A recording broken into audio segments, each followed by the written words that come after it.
Keling, Mo'nvif protokol orqali kameraviy registratorga ulash jarayonini ko'rib chiqaylik. Biz S-profil kabi Mo'nvif profillar qo'llab-quvvatlanadigan zamonaviy qurilmalar bilan ishlayotganimizga ishonch hosil qilishimiz kerak. Agar siz H265 koddan ishlatmoqchi bo'lsangiz, unda T-profil talab qilinadi. Profillar haqida ko'proq ma'lumotni Mo'nvifning rasmiy saytida topishingiz mumkin. Ko'rib turganingiz saytga kirib, hamma ma'lumotni olasiz. Agar kamerangiz yangi bo'lsa, avvalo uni faollashtirish kerak bo'ladi. Bu admin parol yaratish uchun zarur. Registrator va kamera bir xil tarmoqda bo'lishi shart. Ya'ni IP manzil va mask kapasiteti bir-biriga mos bo'lishi kerak. Ularni tekshirishingiz mumkin. Uning uchun nastroykasiga kirasiz. Kirib bo'lgandan keyin manzil kiritasiz.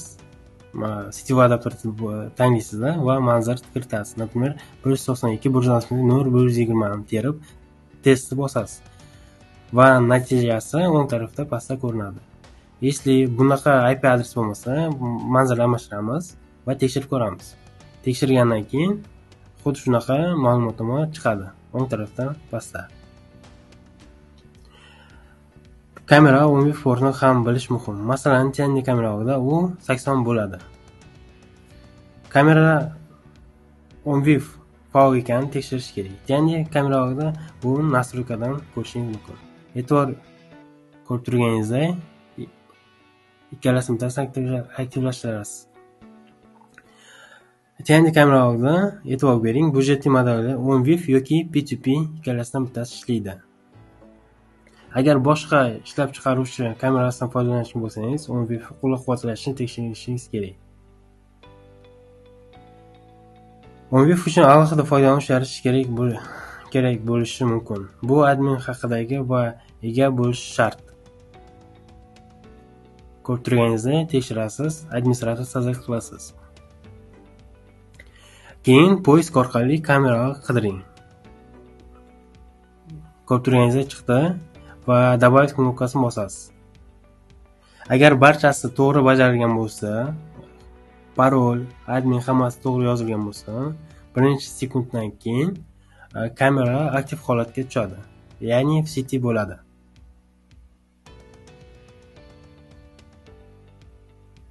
Ko'rib turganingizdek.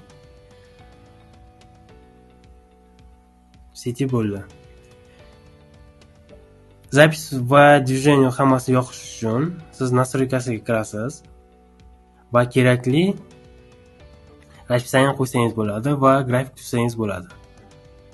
Buning uchun тревога detektor движенияsiga o'tasiz va hammasi o'chirib, mana tekshirasiz. Определенный zonani tekshirib yozib.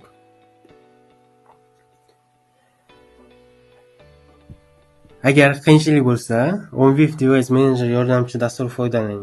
Bu rasmiy emas, lekin foydalanish uchun juda oson va samarali.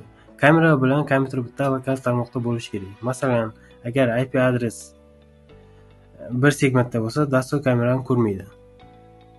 Ko'rib turganingizdek, ko'rmadi. Uning uchun biz IP adresini almashtiramiz. 1.0.120 ga teramiz va yana bir marta ping berib ko'ramiz.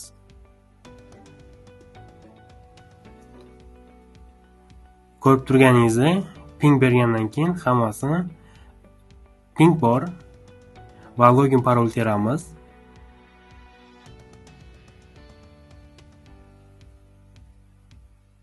Terganimizdan keyin